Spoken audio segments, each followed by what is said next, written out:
Hello dear friends, welcome back to this new session. Guys, आज हमारे पास में JEE mains 2019 का दो सवाल है।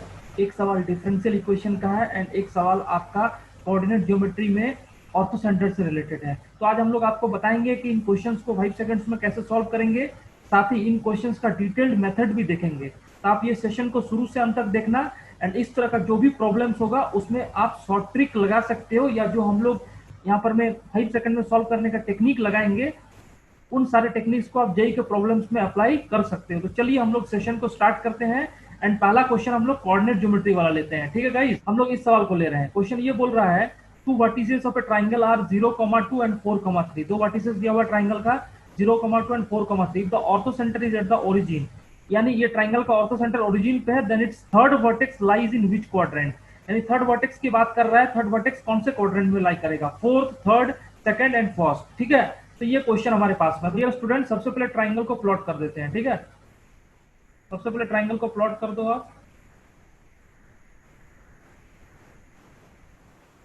ये एक्स है, ये वाई है। ठीक है, तो वर्टेक्स को प्लॉट कर दीजिए। एक वर्टेक्स आपका 0,2 है एंड दूसरा वर्टेक्स है 4,3। ठीक है, तो ये आपका ट्राइंगल का साइड हो गया। ये ट्राइंगल का साइड हो गया। मैंने इसको ए वर्टेक्स मान लिया, मैंने इसको बी वर्टेक्स मान लिया।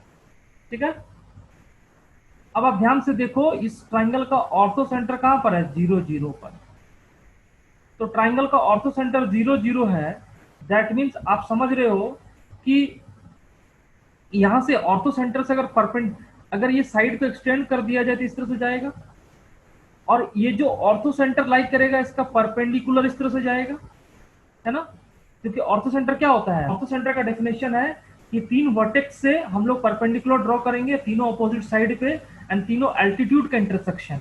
तो आप 0,0 से जो एल्टीट्यूड डालोगे ए बी साइड पर, वो ए बी साइड के एक्सटेंडेड पार्ट पे 90 डिग्री बना रहा है। आप देख रहे हो ना, ए बी इतना ही दूर तक है एंड ये परपेंडिकुलर इधर से जाएगा। क्यों जाएगा? क्योंकि आप खुद सोचो, यहां से परपेंडिकुलर डालोगे इस लाइन पे तो ऐसे ही जाएगा, ऐसा तो परपेंडिकुलर होगा नहीं। दैट मीन्स ये परपेंडिकुलर इस तरह से चला जाएगा। तो आप खुद बताओ, कोई भी जो थर्ड वर्टेक्स होगा मेरा इसी लाइन पे लाई करेगा, यानी थर्ड वर्टेक्स जो होगा ये लाइन पे लाई करेगा। एंड ये लाइन कौन से क्वाड्रेंट पे dear students? Fourth quadrant and second quadrant. That means या तो सेकंड क्वाड्रेंट का पॉइंट होगा, या तो सेकंड क्वाड्रेंट का पॉइंट होगा, या तो फोर्थ क्वाड्रेंट का होगा। यानी थर्ड वर्टेक्स जो होगा सेकंड या फोर्थ में होगा। तो आपको तो दो ऑप्शन तो ऐसे ही छट गया, सेकंड या फोर्थ, है ना? आपको इन दोनों में से एक आंसर होगा, क्योंकि फर्स्ट और थर्ड तो होगा नहीं, क्योंकि फर्स्ट और थर्ड में आपका एल्टीट्यूड पास ही नहीं कर रहा है। क्योंकि जो भी आपका एल्टीट्यूड होता है, थर्ड वर्टेक्स उसी एल्टीट्यूड पे लाई करेगा। तो जब एल्टीट्यूड मेरा सेकंड एंड फोर्थ क्वाड्रेंट से पास कर रहा है, दैट मीन्स आपका जो थर्ड वर्टेक्स होगा वो इस लाइन पे लाई करेगा। तो ये line second and fourth quadrant से पास कर रहा है, यानी फोर्थ या सेकंड में से कोई आंसर होगा। फर्स्ट और थर्ड तो आपका हट गया। यानी तुरंत हम सोच सकते हैं कि ये लाइन इस तरह से जा रहा है, ये एल्टीट्यूड है एंड एल्टीट्यूड पे लाई करेगा, तो सेकंड या फोर्थ में से कोई एक होगा। बिना सॉल्व किए हम लोगों ने दो दो वर्टेक्स को एलिमिनेट कर दिया। तो डियर स्टूडेंट्स, आप यहां समझिए कि ये जो लाइन है ये परपेंडिकुलर है एबी के एक्सटेंडेड पार्ट पे, यानी line is perpendicular to extended part of AB। That means ये जो ट्राइंगल ए बी सी होगा, जो सी वर्टेक्स यहां नहीं तो यहां लाई करेगा, triangle A B C is obtuse angle triangle. क्योंकि ऑब्ट्यूज एंगल ट्राइंगल में जो एल्टीट्यूड होता है वो एक्सटेंडेड पार्ट से जाता है ना? तो ये एक्सटेंडेड पार्ट से होते हुए जा रहा है, यानी एल्टीट्यूड जो होगा इधर से लाई कर रहा है, यानी ट्राइंगल एबीसी ऑब्ट्यूज एंगल होगा। अगर मान लो यहां पर मैं लाई करेगा इस तरह से तीसरा साइड, ठीक है, तीसरा साइड सपोज करो इधर में कहीं लाई किया, इधर में लाई कर सकता है, नहीं तो इधर में लाई कर सकता है, मान लो। या तो सी वर्टेक्स यहां पर होगा, अदरवाइज सी वर्टेक्स यहां पर होगा। अब आप ध्यान से देखना, ये जो लाइन है ये वाई एक्सिस है, ये वाई एक्सिस जो है तीसरा साइड पे परपेंडिकुलर होगा। तो तीसरा साइड पे परपेंडिकुलर होगा, दैट मीन्स आपको पता है वाई एक्सिस इज, ये वाई एक्सिस क्या है, एल्टीट्यूड है, क्योंकि ऑर्थो सेंटर से पास कर रहा है, ऑर्थो सेंटर से पास कर रहा है एंड एक वर्टेक्स से भी पास कर रहा है, बी वर्टेक्स से भी पास कर रहा है। तो ये भी क्या हो गया, एल्टीट्यूड हो गया। एल्टीट्यूड किसके होगा, जो तीसरा साइड होगा, यानी वाई एक्सिस इज एल्टीट्यूड। तो वाई एक्सिस एल्टीट्यूड होगा, वाई एक्सिस ये एल्टीट्यूड होगा, तो आप देख सकते हो ये जो साइड होगा एसी, ये एसी साइड क्या हो जाएगा, पैरेलल टू एक्स एक्सिस, यानी AC parallel to x axis. क्यों AC parallel to x axis होगा, क्योंकि वाई एक्सिस एक एल्टीट्यूड है, तो जब वाई एक्सिस एल्टीट्यूड है तो एसी क्या हो जाएगा, आपका एक्स एक्सिस के पैरेलल हो जाएगा। तो आप ध्यान से देखो यहाँ पर में, क्या ऐसा हो सकता है क्या, ये लाइन एक्स एक्सिस के पैरेलल होगा क्या, अगर सी वर्टेक्स मान लो यहां रहता तो क्या एसी लाइन इस तरह से एक्स एक्सिस के पैरेलल होता, क्या नहीं होगा।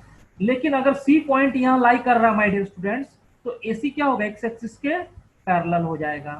तो आप यहां से देखो ध्यान से, सेकंड और फोर्थ हो गया, सेकंड और फोर्थ में से आप देख लो कि अगर ए को सी से हम मिलाते हैं तो ये लाइन एक्स एक्सिस के पैरेलल नहीं होगा, लेकिन ये जो लाइन हो सकता है ये लाइन पैरेलल टू क्या हो जाएगा, एक्स एक्सिस, यानी वाई एक्सिस इज एल्टीट्यूड, तो एसी जो हो जाएगा एक्स एक्सिस क्या हो जाएगा, पैरेलल, यानी सी वर्टेक्स जो हो जाएगा वो आपका लाई कर जाएगा second quadrant,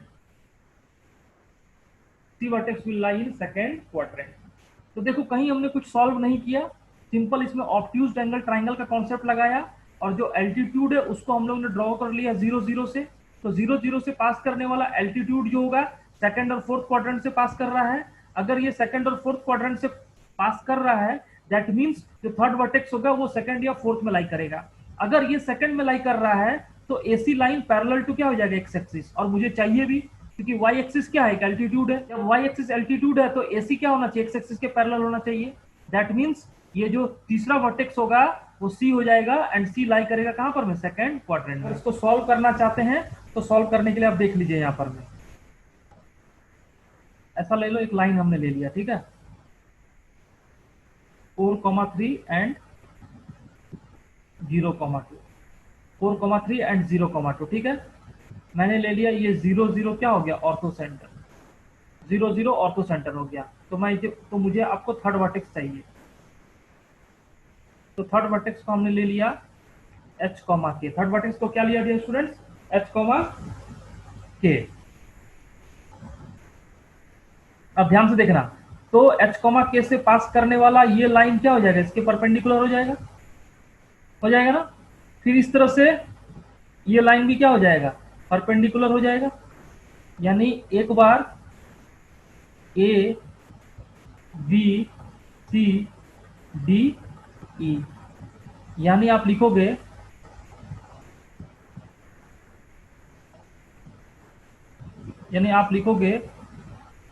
AD perpendicular to BC, कोई भी दो एल्टीट्यूड को सॉल्व करेंगे, और दूसरा हो गया BE परपेंडिकुलर टू AC, दोनों को सॉल्व कर देते हैं। तो AD का स्लोप कितना हो जाएगा, देखो AD का स्लोप ये वाला लाइन हो जाएगा, यानी K minus 0 divide by H minus 0 into इस लाइन का स्लोप, इस लाइन का स्लोप हो जाएगा 3 minus 2 divide by 4 minus 0 equal to कितना हो गया, -1। तो यहाँ से सॉल्व कर दो आप, यहाँ से सॉल्व करोगे तो 3 माइनस 2 कितना हो जाएगा, 1, यानी के इक्वल टू ये हो जाएगा -4h, यानी के प्लस 4h इक्वल टू 0। एक इक्वेशन ये मिल गया, के प्लस 4h इक्वल टू 0। दूसरा मैं अगर इसको यूज करूं बी, है ना, इस इक्वेशन को यूज करूं, B is perpendicular to AC, तो बी का स्लोप फिर से देख लीजिए, बी का स्लोप हो जाएगा 3 minus 0 divide by 4 minus 0 into इस लाइन का स्लोप, इस लाइन का स्लोप हो जाएगा k minus two divide by h minus zero equal to कितना लिख देंगे, माइनस वन। यहाँ पर बन जाएगा 3k minus six, 3k minus six equal to ये 4h और माइनस वन यानी माइनस 4h। तो ये बन जाएगा 3k plus 4h equal to, है ना, 3k plus 4h equal to कितना हो गया, 6। तो आप यहां से देख लो, यहां से आप 4h का वैल्यू बिठा दो, तो यहां पर लिख सकते हो 4h इक्वल टू माइनस के, 4h इक्वल टू माइनस के, दैट मीन्स 3k माइनस के इक्वल टू 6, 3k माइनस के इक्वल टू 6। तो आपको 2k इक्वल टू 6 यानी k का वैल्यू कितना मिल गया डिस्टेंस 3, ठीक है, यानी k का वैल्यू 3, k का वैल्यू 3 यहाँ रख दोगे तो h का वैल्यू आ जाएगा आपको h equal to minus k by 4 यानी minus 3 divide by 4, h equal to minus 3 by 4। तो आपका जो पॉइंट आ जाएगा ए वर्टेक्स, उसका कोऑर्डिनेट आ जाएगा माइनस 3 बाई 4 कॉमा 3।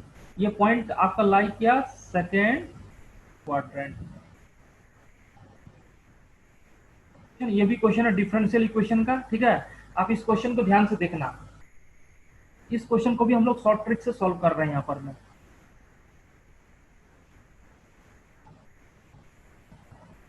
आप सिंपली देखो, ये इक्वेशन आपके पास में है x into d y by d x plus 2y equal to x square, है ना। तो आपको y का वैल्यू पूछ रहा है, y यानी y as a function of x पूछ रहा है ना, तो y x का फंक्शन होगा। आप एक बात गौर करो, राइट हैंड साइड में x का कितना है, सेकेंड डिग्री। x का हाईएस्ट पावर कितना राइट हैंड साइड में, सेकेंड डिग्री है। तो आप देखो यहाँ पर में राइट हैंड साइड में x का जो हाईएस्ट पावर है 2 है, तो लेफ्ट हैंड साइड में भी पूरे इक्वेशन में से x का हाईएस्ट पावर कितना होगा, 2 होगा, है ना। यानी LHS में भी हाईएस्ट पावर ऑफ x वो भी कितना होगा, 2 होगा। तो आप गौर करो, यहां पर तो एक x मौजूद है, ठीक है। तो यहां पर मैं d y by d x का हाईएस्ट पावर, यहां से d y by d x का हाईएस्ट पावर कितना मिलेगा, x मिलेगा। तो आप अगर एक्स स्क्वायर को डिफ्रेंशिएट करोगे तो आपको x का टर्म मिलेगा, है ना। लेकिन अगर आप एक्स क्यूब को डिफ्रेंशिएट करोगे तो एक्स क्यूब को डिफ्रेंशिएट करोगे तो एक्स स्क्वायर मिलेगा, एक्स स्क्वायर इंटू एक्स, तो हाईएस्ट पावर क्या हो जाएगा, एक्स क्यूब हो जाएगा। इसीलिए y जो होगा थर्ड डिग्री का पोलिनोमियल नहीं होगा, क्योंकि थर्ड डिग्री पोलिनोमियल को डिफ्रेंशिएट करोगे तो सेकंड डिग्री पोलिनोमियल मिलेगा, सेकंड डिग्री पोलिनोमियल को x से मल्टीप्लाई करोगे तो फिर से क्यूबिक आ जाएगा। तो राइट हैंड साइड में क्वाड्रेटिक, लेफ्ट हैंड साइड में क्यूबिक पॉसिबल है क्या, नहीं है। और सब में प्लस साइन है, सारे ऑप्शन को देखो प्लस साइन, कहीं कैंसिल होने का भी चांसेस नहीं है। यानी ये जो एक्स क्यूब वाला टर्म है और ये एक्स क्यूब वाला फैक्टर है, ये दोनों खत्म हो गया, ये दोनों होगा नहीं, क्योंकि आपने अगर y को एक्स क्यूब रखा तो यहाँ पर में एक्स क्यूब का डिफरेंशिएशन एक्स स्क्वायर में आएगा। एक्स स्क्वायर को एक्स से मल्टीप्लाई करोगे, आप एक्स स्क्वायर को एक्स से मल्टीप्लाई करोगे तो एक्स क्यूब आएगा। Right hand side x square है तो लेफ्ट हैंड साइड में एक्स क्यूब कैसे रहेगा, पॉसिबल है नहीं। तो ये दोनों ऑप्शन क्या हो गया, हट गया, ठीक है। यानी बी और डी ऑप्शन हट गया। अब ध्यान से देखो ऑप्शन ए को और ऑप्शन सी को, अब थोड़ा और ऑब्जर्व करिए आप, ठीक है। आपको यहाँ पर 2y लिखा रहेगा, तो जब आप एक्स स्क्वायर बाई 4 वाला टर्म लिखोगे तो यहां से मिलेगा 2x स्क्वायर बाई 4, ठीक है। तो यहाँ 2x स्क्वायर बाई 4 और यहां पर में x है और dy by d x square by 4 को डिफ्रेंशिएट करोगे तो आपको मिलेगा x इंटू 2x बाई 4।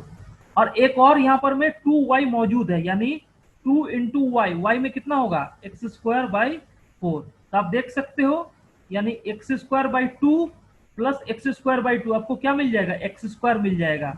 तो आपको राइट हैंड साइड में एक्स स्क्वायर है वो मिल रहा है ना, इसको डिफरेंशिएट किया तो। लेकिन अगर ये वाला फैक्टर को लोगे तो ये वाला फैक्टर को लोगे तो ध्यान से देखो यहाँ पर 3/4 तो रहेगा ही रहेगा, dy बाई डी एक्स में कितना हो जाएगा, dy बाई डी एक्स में आपके पास रहेगा 2x, इसका डिफरेंस 2x इंटू यहाँ पर x मल्टीप्लाई किया आपने, है ना, प्लस फिर से आप 2y लिखोगे तो 2 इंटू आप यहाँ पर में जब 3/4 एक्स स्क्वायर लिखोगे, 3/4 एक्स स्क्वायर लिखोगे तो आप इसका वैल्यू देखो ध्यान से, यानी आपके पास में ये क्या हो गया 3/4 एक्स स्क्वायर,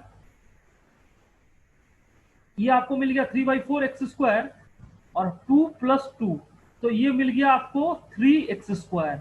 लेकिन आपको राइट हैंड साइड में कितना है, x² है, तो ये वाला होगा नहीं, आंसर आ जाएगा ये वाला। इसमें शॉर्ट ट्रिक क्या लगाना था बच्चों, शॉर्ट ट्रिक सबसे पहले ये लगाना था कि राइट हैंड साइड का डिग्री देख लिया, राइट हैंड साइड का डिग्री 2 है तो लेफ्ट हैंड साइड का भी 2 होगा।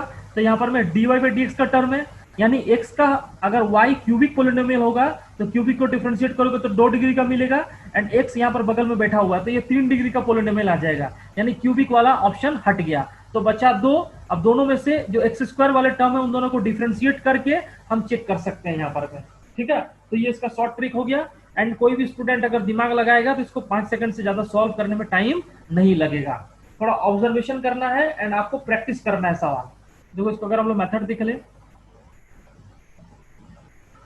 मेथड से देख लेंगे तो x into dy/dx plus 2y equal to x², dy/dx plus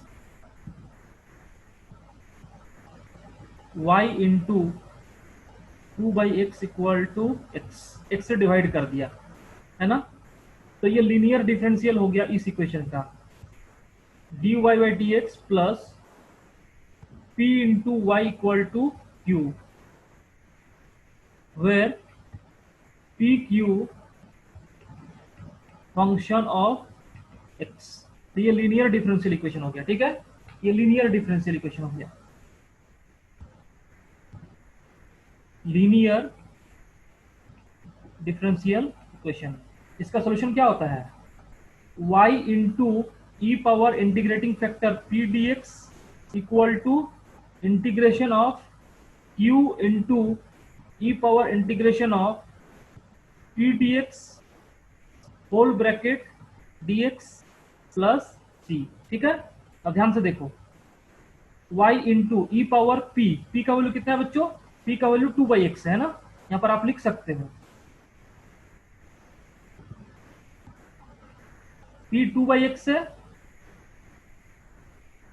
qx equal to x, p 2/x है, q का वैल्यू कितना है x है, तो इसको लिख देंगे y into e power integration of 2/x dx equal to q का वैल्यू हो जाएगा x into e power integration of 2/x dx whole dx plus c। अब इसको अगर सॉल्व करोगे आप तो देखो y into e power 2x यानी कितना हो जाएगा, ई पावर 2ln x, ठीक है, इक्वल टू यहां पर में बगल में आपको x है into e power 2ln x dx plus c, है ना। अब आप ध्यान से देखो 2ln x को लिख देंगे ई पावर ln x², तो अब ये बन जाएगा y into x² equal to यहाँ x और ln x² यानी x², तो बन गया x³ dx। ठीक है, x³ dx प्लस c, तो रिजल्ट बन रहा है वो ये बना y into x² equal to integration of x³ dx plus c। तो ये बन जाएगा y x² equal to x power 4 divide by 4 plus c। अब आपको एक कंडीशन दिया हुआ है डियर फ्रेंड्स, एक कंडीशन दिया हुआ है y ऑफ 1 इक्वल टू 1, इसको भी लगाना है।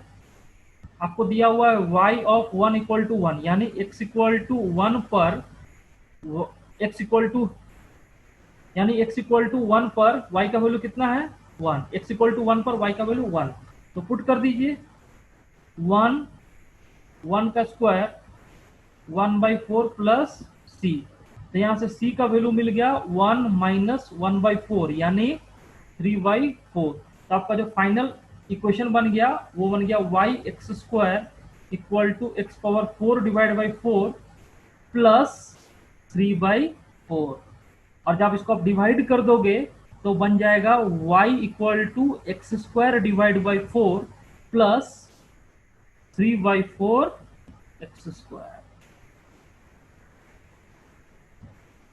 ठीक है, तो देखो ये आंसर आ गया आपको। आप अगर आंसर को मैच करोगे तो x square by four plus three by four x square, तो आंसर को मैच कर लीजिए, x square by four plus three by four x square. तो चलिए डियर स्टूडेंट्स, अगर आपको ये सेशन अच्छा लगा है तो आप ये सेशन को लाइक एंड शेयर जरूर कर देना, एंड ये चैनल पे बने रहना, ताकि हम लोग इस तरह से शॉर्ट ट्रिक एंड जो भी हम लोग का प्रॉब्लम्स है जेई मेंस एंड एडवांस से रिलेटेड, उसको हम लोग यहाँ पर में डिस्कस करते हैं। एंड हम लोग लाइव क्लासेस भी ले रहे हैं डिफरेंशिएशन का, तो डियर फ्रेंड्स आप वो सेशन को भी ज्वाइन कर सकते हो। तो डियर स्टूडेंट्स हम लोग ये सेशन को यहीं पर में एंड करते हैं। Thank you my dear friends.